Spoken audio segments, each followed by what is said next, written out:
자, 오늘 57주년 우리 예배의 제목은 교회는 계속 존재할 수 있을 것인가 라는 제목을 가지고 말씀을 드리겠습니다. 자, 오늘 우리가 57주년 예배를 드립니다. 자, 보통 우리 생일을 맞이하면 조금 몇 가지 프로그램 또 행사를 같이 하는데 올해는 이 코로나19로 인해서 지금 다른 것은 하기가 힘들어졌습니다. 그래서 예배만으로 우리 하나님 앞에 감사를 드리고자 합니다. 요즘 또 확진자가 좀 더 나오니까요, 예배도 조금 위축될 수 있는 그런 상황인 것 같습니다. 자, 그럼에도 우리가 예배를 우리가 교회당에서 이렇게 드릴 수 있는 것 자체가 참으로 감사하고 의미가 있다는 생각을 해봅니다. 자, 요즘 코로나19가 계속되면서 교회가 여러모로 좀 더 비난을 받고 있습니다. 지난주에 제가 어떤 신문을 보니까요, 댓글에 어떤 분이 그런 댓글을 달았어요. 교회가 코로나19의 진원지가 되었다. 코로나 바이러스의 감염지가 교회다. 이런 표현을 썼습니다. 물론 조금 더 사실은 옳지는 않죠. 그러나 지난주에 교회 또 목회자 이런저런 좀 확진자가 증가하다 보니까 또 이런 표현을 쓴 분도 계십니다. 지난주에 어떤 한 61세 여성이 이 코로나 확진을 받았는데 이 여성이 동선을 거짓말로 이야기를 해서 이 고발 대상이 되었다고 합니다. 이 여성이 어떤 식당에 갔다고 하는데 사실은 그 식당을 가지 않았고 교회를 갔습니다. 그런데 교회를 갔다는 이야기를 여성이 하지 않았습니다. 나중에 이제 밝혀졌습니다.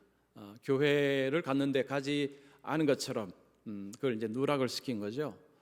이러면서 또한 그 기사가 신문에 났는데 어떤 분이 댓글로 달았어요. 교회가 거짓말도 가르치는구나. 교회가 거짓말도 가르치는구나. 표현 자체가 참 보기가 좀 민망스럽고 어쩌다가 이런 이야기까지 들어야 되나 이런 생각을 해보았습니다.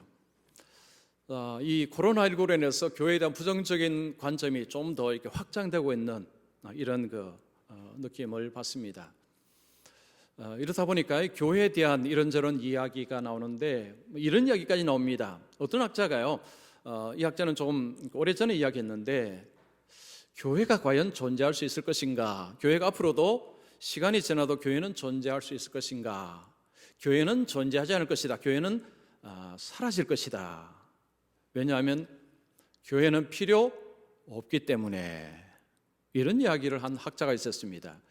그리고 그 사람의 이야기에 이걸 바톤을 이어받아서 자, 오늘날에도 이런 비슷한 이야기를 하는 분들이 있습니다. 교회는 필요가 없다. 교회는 사라져야 된다. 교회는 앞으로 사라질 것이다. 이런 이야기를 합니다. 자, 지금 우리 한국교회가 사실은 약화되고 있습니다. 이건 코로나 사태로 인해서 더 약화될 것이라는 이런 전망이 나옵니다. 그러니까 대를 이어서 지금 이 기독교의 이 전달이 잘 안 되고 있어서 교회가 이제 점점 고령화되고 있으면서 교회가 약해지고 있는 상황이라 교회가 없어질 수도 있겠다. 이런 생각을 하는 분들도 계십니다. 자, 바깥에서 이런 교회에 대한 비난도 하고요. 그리고 교회 안에 계신 분들이 교회에 대한 실망감 때문에 교회를 떠나는 분들도 많습니다. 제가 종종 말씀드리지만 우리나라에서 이 가난한 성도가 100만 명이 넘는다고 합니다. 엄청난 숫자가 교회를 다니다가 교회를 떠났다는 거죠. 교회로 돌아오지 않는 숫자가 100만 명이 넘는다고 합니다. 자, 이런 외적인 그런 비난 그리고 내부에서 실망 이게 같이 합쳐지다 보니까 교회가 더 약해지는 어떤 현재의 모습 속에서 과연 앞으로도 교회가 존재할 수 있을 것인가 이런 의문이 막 이제 튀어나오는 것입니다. 만약에 여러분 혹시 주위에 어떤 친구라든가 아니면 어떤 분이 이런 이야기를 하면 여러분 어떻게 대답을 하시겠습니까? 내가 보니까 교회는 앞으로 사라질 것 같아. 혹시 누가 그런 이야기하면 여러분 뭐라고? 뭐라고 대꾸를 하시겠습니까? 자, 지금 시대가 이제 앞으로 가면 갈수록 교회가 좀 더 약해질 가능성이 많습니다. 이럴 때에 여러분, 우리가 이 교회관이 사실은 굉장히 중요합니다. 이런 의문들, 이런 질문 속에서 우리가 바르게 좀 대답을 할 수 있어야 됩니다. 자, 오늘 우리가 읽은 이 말씀은 예수님께서 버가모 교회에 하신 말씀입니다. 말씀 12절에 보시면 버가모 교회 사자에게 편지하라. 이 버가모라는 지역에 있는 교회에 예수님께서 말씀을 하신 것입니다. 이 버가모라는 지역은 로마와 아시아를 잇는 그런 교통의 요지에 있는 지역이라고 합니다. 그래서 이 무역과 상업이 발달하며 굉장히 부유한 도시가 이 버가모 도시였다고 합니다. 교회가 어떻게 왜 거기에 세워졌는지는 알지 못하지만 어쨌든 거기에 교회가 세워져 있고 예수님이 이 버가모 교회에 말씀을 합니다. 예수님은 칭찬도 하시고 책망도 하십니다. 자, 이 말씀을 우리가 보면 교회는 핍박도 당하고 어려움도 당하지만 교회는 사라지지 않는다. 교회는 계속해서 존재한다라는 것을 알 수가 있습니다. 그것은 교회가 가진 능력 때문이 아니라 예수님의 권능으로 교회는 계속해서 존재한다는 것을 알 수가 있습니다. 자, 그러면 여러분, 교회가 이 땅에서 존재할 수밖에 없는 이유, 자, 교회가 그러면 계속해서 존재하기 위해서는 우리가 무엇을 어떻게 해야 되는가, 이것을 알아야 됩니다. 그냥 가만히 있으면 교회가 없어질 수도 있습니다. 우리가 교회를 어떻게 섬겨야 되는가, 오늘 말씀을 통해서 우리가 배울 때 여러분, 우리가 교회관을 바르게 가지고 여러 가지 부정적인 이야기를 해도 우리가 중심을 잡고 나갈 수 있습니다. 자, 먼저 첫 번째, 주님께서 말씀하는 것을 보겠습니다. 죽음 앞에서도 믿음을 저버리지 말라. 자, 예수님께서 버가모 교회 성도들에게 죽음 앞에서도 믿음을 저버리지 말라고 말씀합니다. 우리 교회가 계속해서 이 땅에 존재해야 되는 이유는 바로 이 믿음 때문입니다. 자, 우리가 죽음 앞에서도 이 믿음을 포기하지 아니할 때, 이 믿음에 견고히 서 있을 때 교회는 이 땅에서 견고하게 서 있을 것이라는 말씀입니다. 자, 예수님께서 버가모 교회에 칭찬을 하십니다. 13절 마지막 부분에 보시면 나를 믿는 믿음을 저버리지 아니하였도다. 예수님께서 버가모 교회에게 나를 믿는 믿음을 저버리지 아니하였다라고 말씀합니다. 믿음을 굳게 지켰다라고 말씀합니다. 자, 그러면서 그 앞에 보면 죽임을 당할 때에도 믿음을 포기하지 않았다라고 말씀합니다. 즉, 죽음을 당했다는 이야기입니다. 순교했다는 이야기죠. 자, 지금 이 버가모 교회는 순교자가 났다는 것입니다. 예수님은 이것을 칭찬을 하십니다. 그러면 그 버가모 교회 모든 성도들이 다 그런 믿음을 가졌느냐? 그렇지는 않습니다. 어떤 사람들은 이런 믿음을 가졌지만 어떤 사람들은 그런 믿음을 가지지 못했다는 것을 예수님이 말씀합니다. 자, 예수님께서 칭찬하시면서 한 사람의 이름을 거명합니다. 안디바입니다. 안디바. 이 안디바라는 사람을 예수님이 내 충성된 증인이라 그렇게 부릅니다. 자, 안디바라는 사람이 순교를 했다는 것입니다. 예수님의 이름을 끝까지 붙들고 포기하지 않고 믿음을 붙들고 목숨을 내어놓았다는 것입니다. 순교를 했다는 거죠. 자, 이 안디바라는 사람이 어떤 사람인지는 성경을 봐서는 알지 못합니다. 렌스키라는 그 주석가가 있습니다. 이분이 초대교회의 이 전승, 흘러나오는 이야기를 수집을 했을 때 이런 것을 알았다고 합니다. 이 안디바라는 사람은 버가모 교회의 감독이었다는 거죠. 요즘 말하면 이제 단임 목사입니다.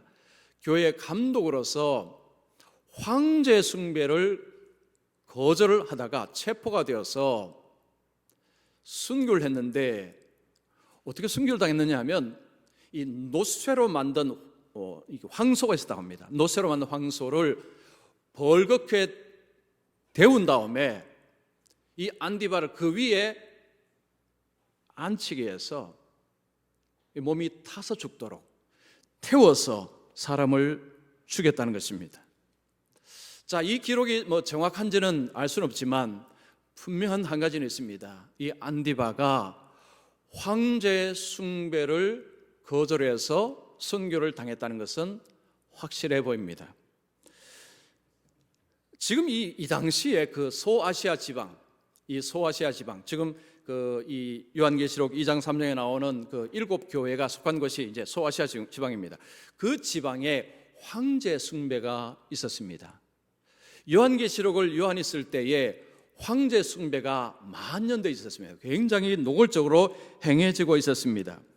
특별히 에베소, 버가모, 서가모라는 이 지역이 이 신전이 세워져 있었고요. 그 황제 숭배가 굉장히 강했다고 합니다. 지금 터키가 이전에 그 소아시아 지역이라고 합니다. 그래서 터키에 이 신전이 발견이 되었고요. 그 신전의 기둥들이 이게 발견이 되었습니다. 그래서 이곳에서 황제를 황제를 숭배하는 이런 일들이 있었다는 것을 이제 역사를 통해서 알려지게 되었습니다. 이 고대 시대나 로마 시대에 왕이 되고 황제가 되면 종신토록 집권을 합니다. 이 황제가 되면요 절대 권력을 가집니다. 임기가 없습니다. 그러니까 평생토록 모든 권력을 다 가지고 있습니다. 그래서 이 황제가 이 모든 그 지방의 권력을 자기에게 집중시키기 위해서 사용하는 좋은 방법이 바로 종교라고 합니다. 이 종교는요 사람을 결집시키는데 굉장히 유용한 도구가 됩니다. 자, 황제들은 이를 어떻게 사용했느냐 하면 자기를 신격화시킨 것입니다.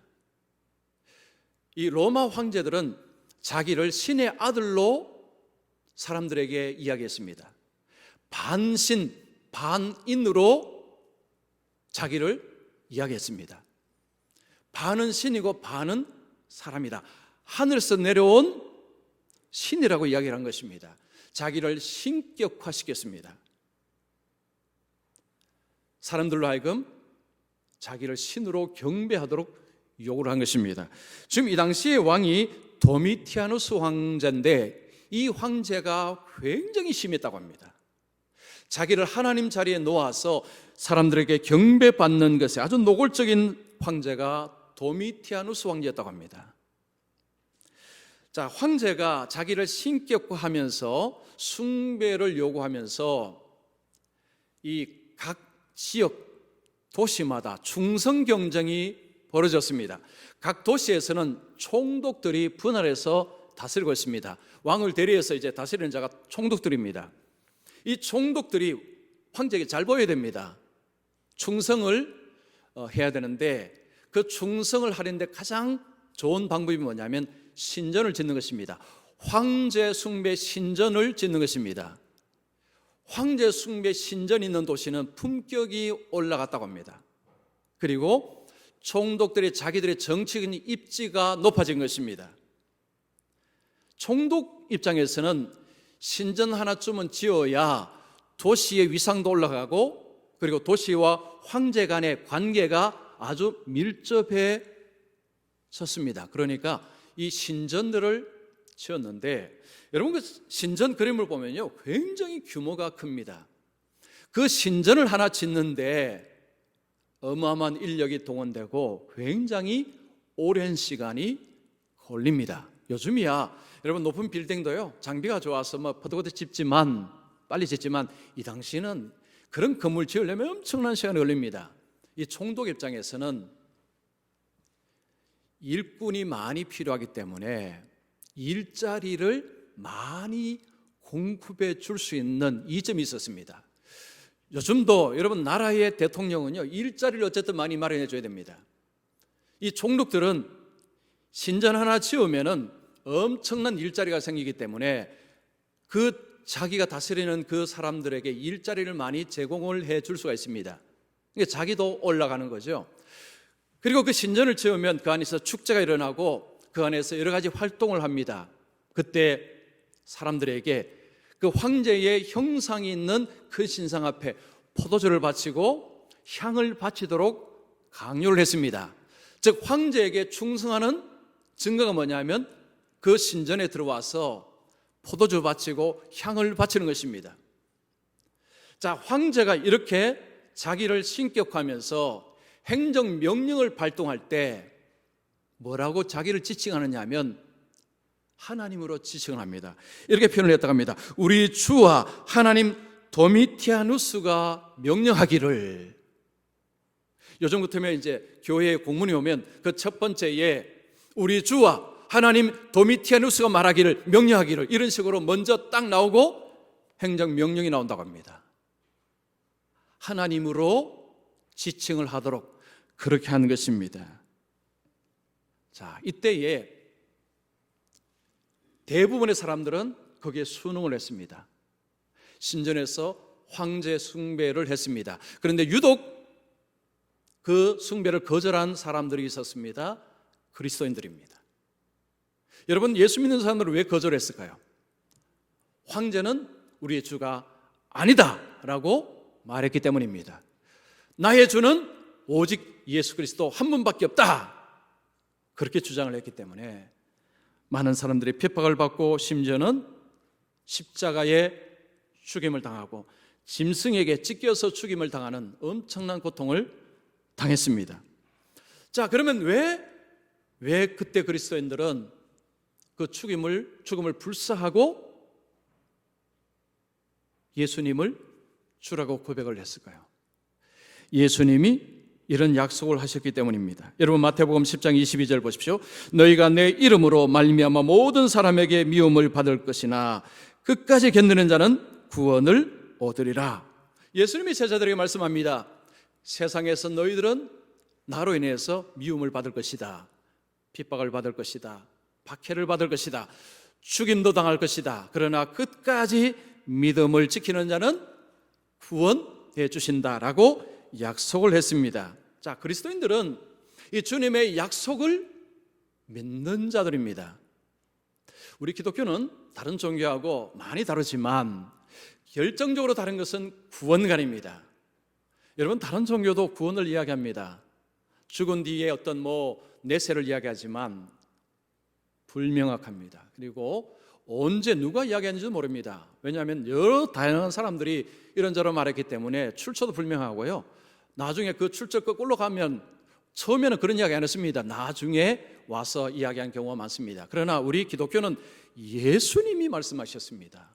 예수님이 이 말씀을 하시고, 그리고 예수님은 부활을 하심으로, 몸의 부활을 하심으로 구원이 무엇인가를 제자들에게 눈으로 보여주셨습니다. 처음에는 제자들도 예수님의 부활을 안 믿었습니다. 그러나 예수님이 죽은 이후에 부활한 몸으로 등장하자 구원이 뭔지를 알았습니다. 그래서 제자들은 다 자기 목숨을 버렸습니다. 목숨을 다 버리고 믿음을 지켰습니다. 자, 오늘 이 말씀은 우리에게 뭘 말씀할까요? 여러분, 우리의 삶 속에서 예수님이 유일한 주님이시다, 예수님이 유일한 나의 주인이시다 라는 것을 고백을 하라는 것입니다. 자, 우리 교회가 이 땅에 존재해야 될 이유는 바로 예수님이 하나님이시다, 예수님이 나의 주인이시다 라는 것을 고백을 하는 그 안에서 교회가 존재할 이유가 있다는 것입니다. 만약에 건물은 있지만 예수님 향해서 이런 고백을 하지 않는다면 그 교회는 존재할 이유가 없다는 거죠. 사라진다는 것입니다.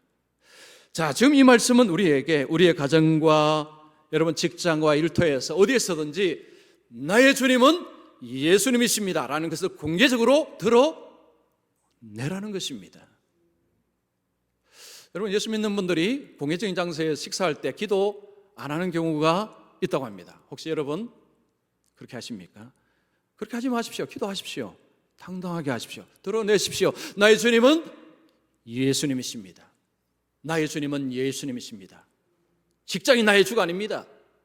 돈이 나의 주가 아닙니다. 성공이 나의 주가 아닙니다. 나의 주는 예수님이십니다. 이걸 드러내시라는 것입니다. 교회가 여러 가지 핍박을 당하고 어려움을 당할 때에 교회가 분명히 선을 그어야 되는 것은 우리 교회 주인은 예수님이십니다. 예수님이 우리 교회 주인이십니다. 이것을 드러낼 때 주님이 교회를 지키시고 붙드시고 승리케 하신다. 바로 그 말씀을 우리에게 주시는 것입니다. 그래서 우리 함께하는 교회가 이제 57년 넘어서 58년, 60년, 70년 계속해서 핍박이 박해가 있을지라도 아마도 그런 일들이 더 많이 빈번하게 일어날 가능성이 많습니다. 자, 그런 일이 일어날지라도 우리의 정체성을 분명히 해야 됩니다. 우리 교회의 주님은 목사가 아닙니다. 장로가 아닙니다. 우리 주님이십니다. 그래서 우리가 이 고백을 하고 교회를 섬길 때 우리 교회는 사라지지 않습니다. 사라질 이유도 없고요, 사라져서도 안 됩니다. 주님이 견고하게 붙드는 교회가 될 것입니다. 자, 두 번째입니다. 세상과 타협하고 있는 삶에서 돌아서라. 자, 예수님께서 이 버가모 교회에 칭찬하시고 나서 책망을 하십니다. 자, 책망을 하시고 나서 16절에 보면 그러므로 회개하라. 회개한다는 것은 돌아서라는 거죠. 지금 너희들 중에 타협하고 있는 자들이 있다. 빨리 끊고 돌아서라고 말씀한 것입니다.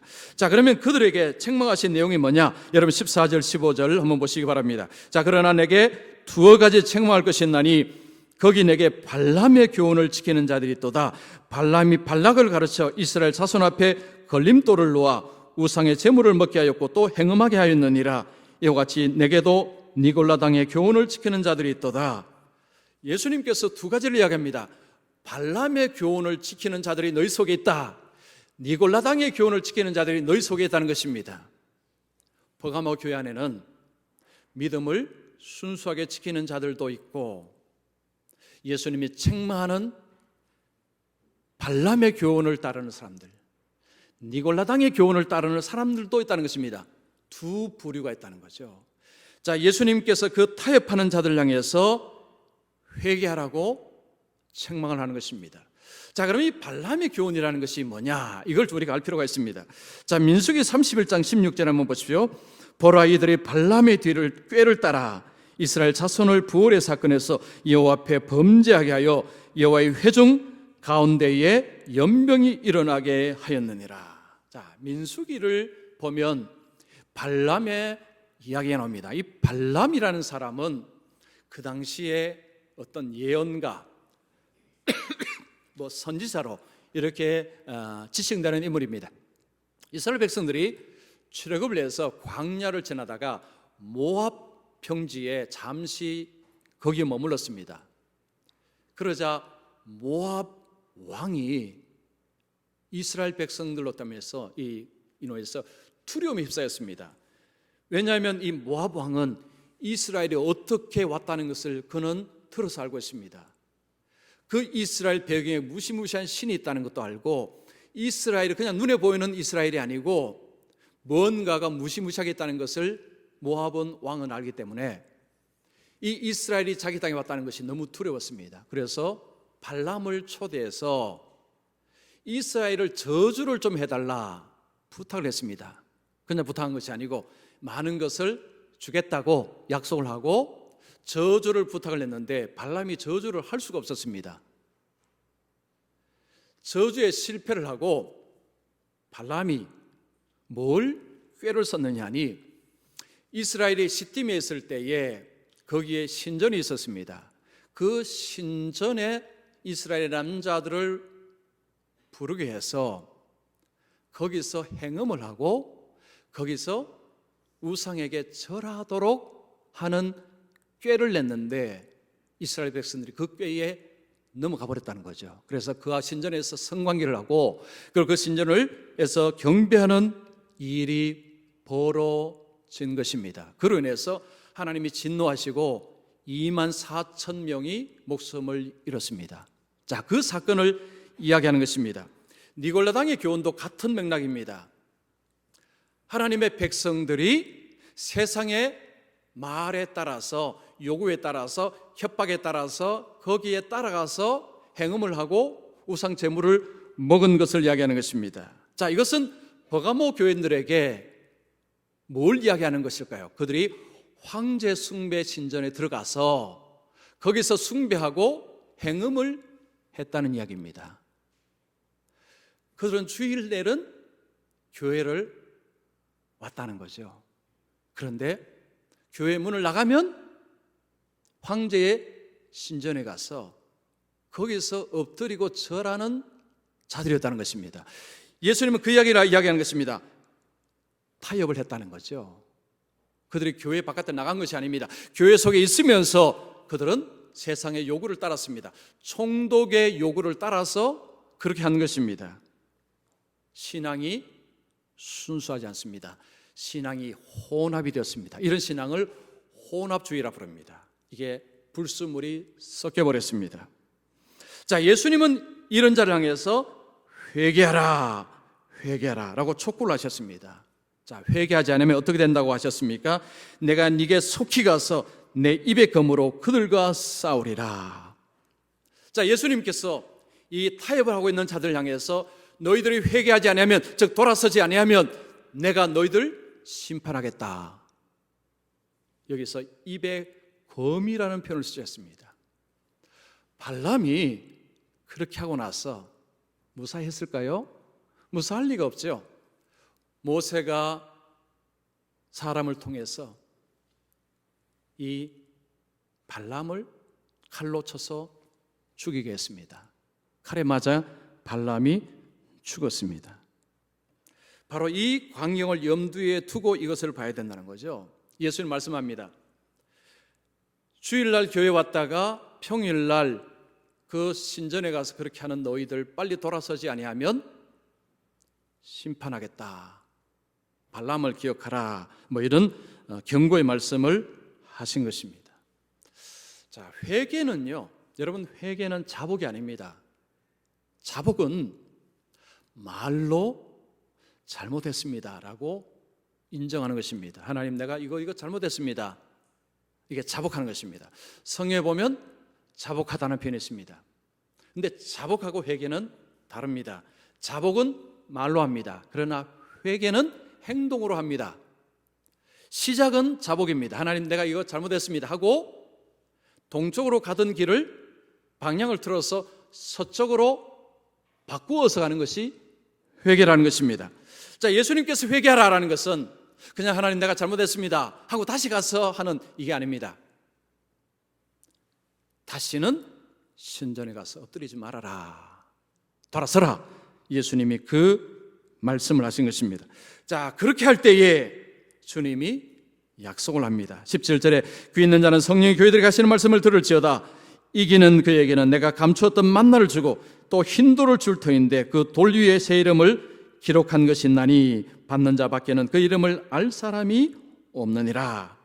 자, 비록 지금은 너희들이 타협을 하지만 돌아서서 주님 말을 주님으로 인정하고 그렇게 순수하게 주님을 믿고 살아가면 주님이 어마어마한 약속을 합니다.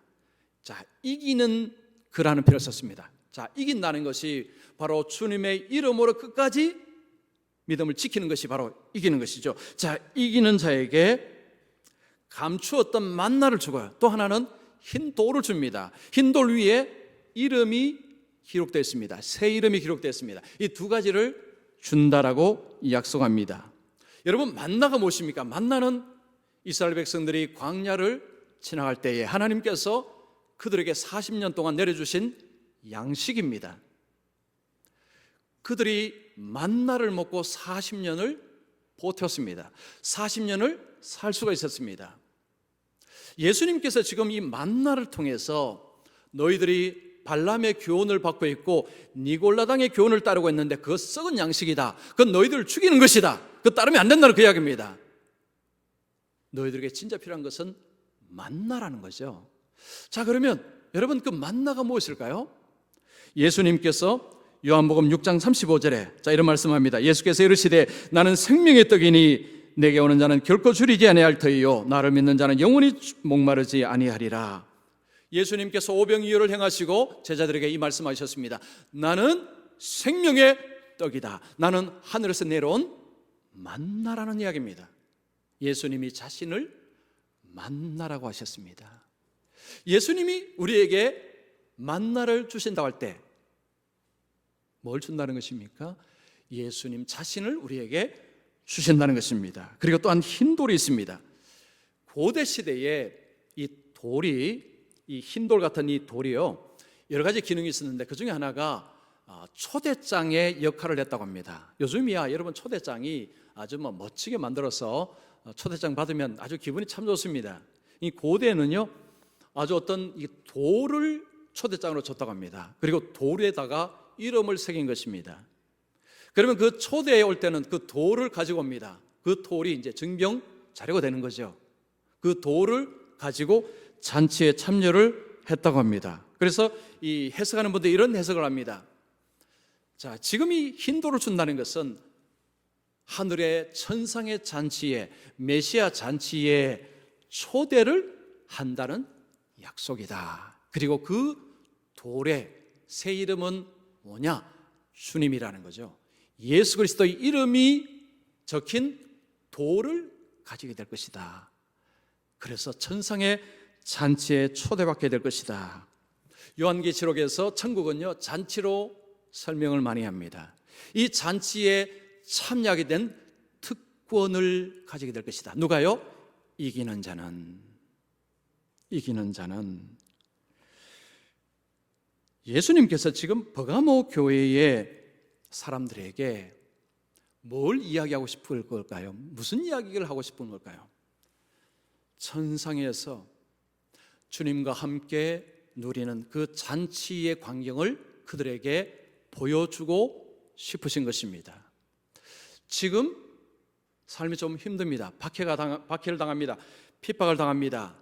그러면 사람이 약해집니다. 여러분 그때 버틸 수 있는 희망이 필요합니다. 그 희망이 뭘까요? 주님이 주신 천상의 그림입니다. 이 천상의 그림을 딱 붙잡을 때 핍박, 고난을 버틸 수 있는 이게 자양분이 된다는 것입니다. 자, 여러분 우리 예수 믿는 사람은요 천국을 바라보고 예수를 믿고 또 천국에서 현실을 보고 예수를 믿는 것입니다. 이 신앙을 이게 종말론적인 신앙이라고 부릅니다.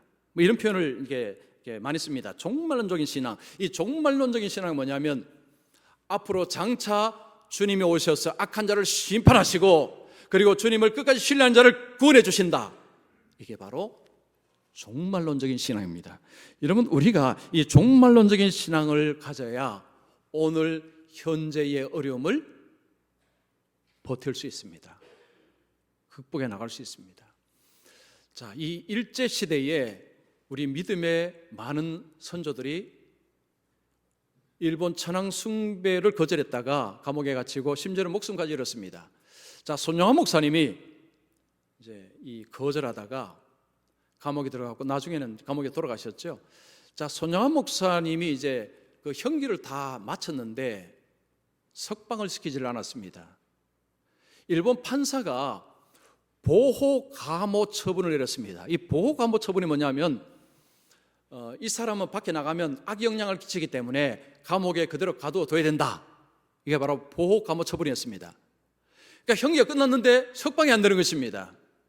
그러면서 판사가 이유를 이렇게 설명합니다. 이 사람은 천황이 자기의 메시아에 의해서 장차 심판당할 것이라고 이야기하는 사람이다. 천황을 숭배하는 것을 우상 숭배라고 이야기하는 사람이다. 이 사람이 나가면 큰일 난다는 거죠. 그래서 그냥 붙잡아 둬야 된다는 것입니다. 이 손영환 목사님의 신앙이 종말론적인 신앙입니다. 장차 때가 되면 주님이 이런 악한 자들을 심판하실 것이다. 그리고 주를 신뢰하는 자를 구원하실 것이다. 바로 이 신앙을 가지고 있었습니다. 그 신앙이 있었기 때문에 그런 핍박 고난을 이길 수가 있었다는 거죠. 여러분 교회가 이 땅에 존재하는 이야기는 세상에서 복받기 위해서 존재하는 것이 아닙니다.